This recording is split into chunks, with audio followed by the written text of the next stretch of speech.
عمومی طور پر، تو اللہ تعالیٰ نے اس مزاج کو دوبارہ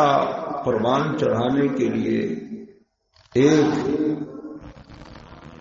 ماحول دیا ہے پورے 12 مہینے کے بعد، اور رمضان کے مہینے کا ماحول، کہ اس کے اندر انسان کے اندر جو غفلت آئی ہوئی ہے اور جو اس کے مزاج کے اندر سستی آئی ہوئی ہے، یا اس کے مزاج کے اوپر مادیت کا غلبہ ہے، تو وہ انسان اپنی روحانیت کو تازہ کرے اور اس روحانیت کی روشنی کے اندر پھر انسان یہ دیکھے کہ میرا نقصان کا راستہ کون سا ہے اور میری کامیابی کا راستہ کون سا ہے۔ تو اللہ تعالیٰ نے قرآن پاک کے اندر فرمایا والعصر ان الانسان لفی خسر، قسم ہے زمانے کی کہ انسان جو ہے وہ نقصان میں ہے، خسارے میں ہے۔ اللہ تعالیٰ نے عصر کی قسم کھائی، عصر کے وقت کی، کہ یہ وقت جو ہے عصر سے مغرب وقت، یہ بہت تھوڑا وقت ہوتا ہے اور بہت عظیم وقت ہے یہ۔ اور فرمایا کہ ایک حدیث کے اعتبار سے اس امت کو اتنا ہی وقت ملا ہے، عصر اور مغرب کا وقت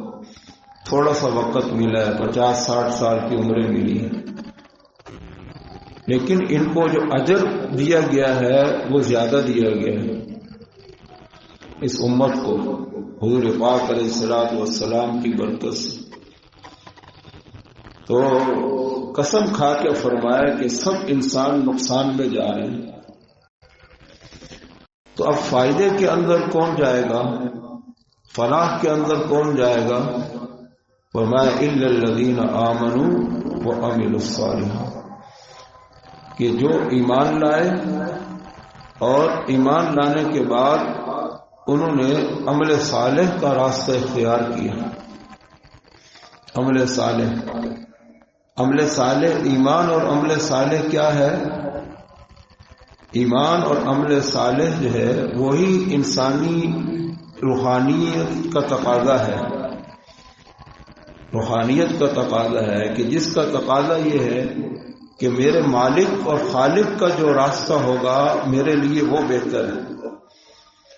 چاہے کہ آج کی ساری دنیا کا کفر جس راستے پہ چل رہا ہے، یہ ساری دنیا کا کفر جس راستے پہ چلا رہا ہے لوگوں کو، وہ خواہشات کا راستہ ہے، وہ نفسانیت کا راستہ ہے اور وہ شیطانی راستہ ہے۔ تو روحانیت کا جو تقاضا ہے وہ ہے ایمان اور عمل صالح کا راستہ، جس کی بنیاد کیا ہے کہ میرا خالق جو چاہے گا میری زندگی میں وہ چلے گا، میرا مالک جو چاہے گا میری زندگی میں وہ چلے گا، چاہے ساری دنیا جو ہے وہ ناراض ہو جائے، ساری دنیا مقابلے کے اندر آ جائے۔ نبی علیہ الصلوۃ والسلام نے جب مکہ کے اندر یہ بات چلائی، یا ایھا الناس قولوا لا الہ الا اللہ تفلحون، تو اس وقت کا جو عالم تھا، مکہ معظمہ میں جو لوگ رہتے تھے، سب کے سب آپ کے مخالف ہو گئے، سب کے سب آپ کے مخالف ہو گئے، یہود آپ کے مخالف ہو گئے، اور ادھر جو ہے کیسر و کسرا کے ساتھ آپ صلی اللہ علیہ وسلم نے جب ان کو خط لکھا مدینہ میں آ کر، وہ لوگ آپ کے مخالف ہو گئے۔ تو اتنی مخالفتوں کے اندر نبی علیہ السلام کیا کہہ رہے ہیں؟ یا ایھا الناس قولوا لا الہ الا اللہ تفلحوا، کہ لوگوں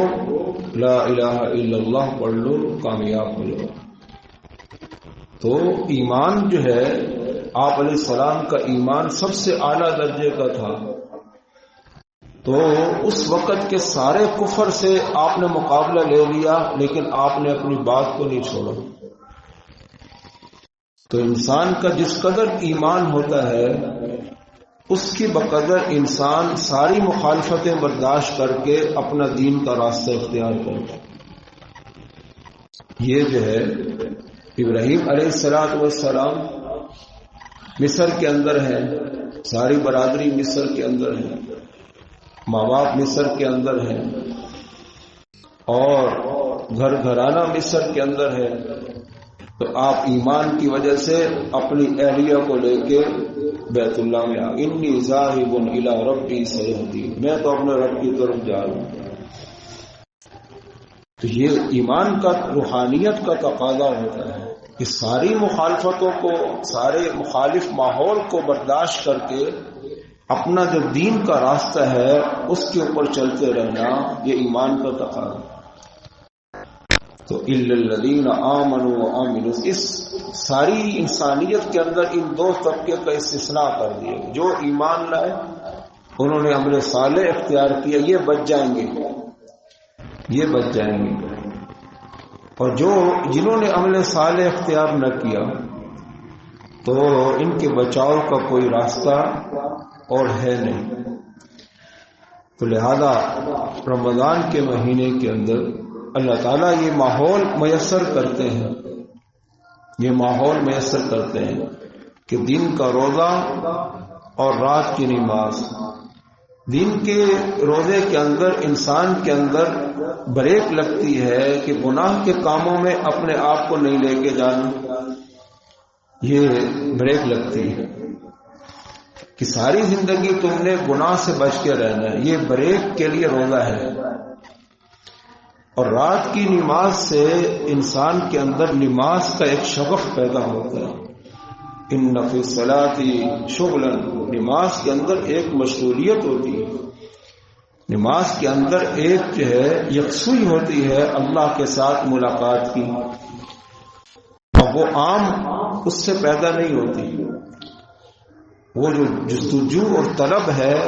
وہ جب تک آدمی بہت سارا وقت نماز میں نہیں لگاتا وہ چیز انسان میں نہیں پیدا ہوتی۔